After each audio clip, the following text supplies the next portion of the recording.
Ayun, nag-alarm kami at gumising ng 7:30 in the morning. Hanap agad ng breakfast dito. Maling restaurant yung napuntahan namin. So medyo kabado kami doon. Pero ayan, tinanap namin yung restaurant na nag-serve ng breakfast. At after kumain, naglaro ulit si Hain. Sobrang generous ng hotel for the facilities for kids. Kung saan pwede silang mag-build ng kahit ano using Legos. So, ayan, happy na naman si Hain after kumain. May energy na naman siya. At lumabas kami para maligo na. Ayan, punta na kami ng water park. Nantay namin si Gandhi for the tickets. So, ayun. Tapos nakita namin dami palang mga students na may field trip ngayong araw. Papasok sila sa Legoland. Ayun. Ang saya. Ang saya ng mga bata dyan for sure. Ito, papasok na kami ng Legoland Water Park. Yan yung mga tickets at binigyan pa si Gandhi ng mga free tickets access outside. Mamaya makikita nyo. Pagkapasok, tumakbo agad si Hain. Papasok sa loob. Super excited kami kasi first time namin lahat. First time namin makita yung loob nitong water park at ang ganda. Yun lang masasabi ko. Ang ganda, ang laki. So, hindi ka talaga mabubore sa isang araw. Sulit kasi pwede mong sulitin sa lahat ng area and slides. Pwede ka. Matanda or bata, pwede ka doon. So, ito, around 10 past na, nahabol namin yung oras ng checkout ng 11. So, dito na muna kami sa dulo, which is, mas malawak siya ng very light dun sa, compared dun sa unahan. Yan, si Hinti. Check niya muna kung gaano kalalim, kung anong temperature ng water. And, nag-decide na kami. Nag-isip na kami ni Gandhi, saan kami unang pupunta.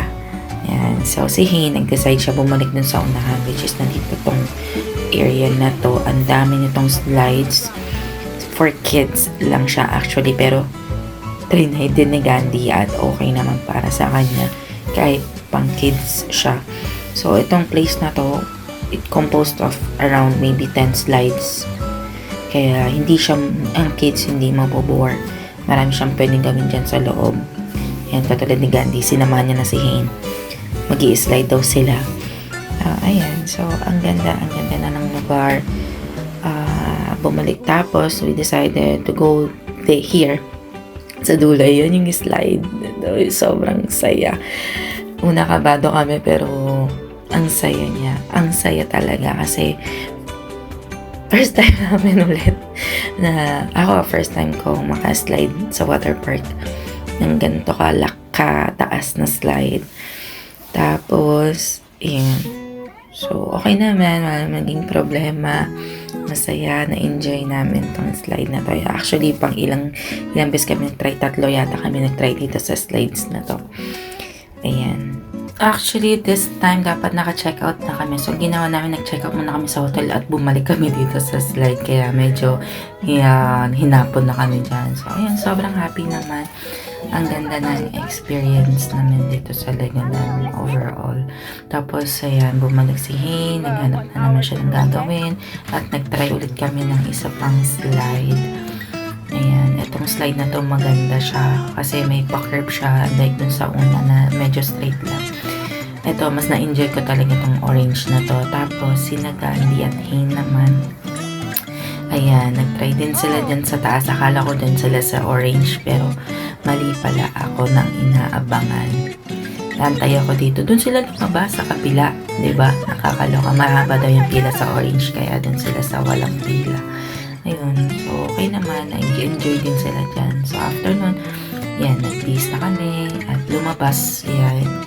Dito kami sa Perplex City, which is yung nakuha ni Gandhi is free activities. Yan, upon check out kanina sa hotel. Ito, may nakuha si Hain dyan sa mga balls na yan. Free popcorn. So, nag-enjoy din kami. Yung story dyan sa loob is parang per station siya from the earth, about under the sea. Yun yung theme nila. Yan. So, masaya siya okay siya sa mga kids. Masaya. Maganda siya mag-picture. Kumuha din talaga ng mga videos kasi ang colorful niya sa loob. Yan. So, in-enjoy din namin yung Perplex City na yan. Then, solar system. Ang cute. Ayan. Andito na kami ngayon sa archery na free lang din. Ayan. First time ko mag-try nitong gantong archery. Na-try ko yung laruan ng mga bata, pero ito first time ko makahawak. At meron din talaga instructor dyan. Si Gandhi naka-bullseye. Galing si Gandhi sa ganyan. Tsaka dun sa next na napuntahan namin. Ayan, pagkatapos, enjoy naman kami. Ito, yung shooting eme. So, bawal yung kids, bawal yung video sa loob. Si Hain dyan lang sa labas. Magaling din siya eh. Si Gandhi, mas marami siyang na-shoot kaysa sa akin. So, ayan. Next is, and the last na activity na pinunta namin yung malaking playground for kids. So, overall, ang ganda na experience namin post-Valentine's. And thank you! Thank you for watching. Bye!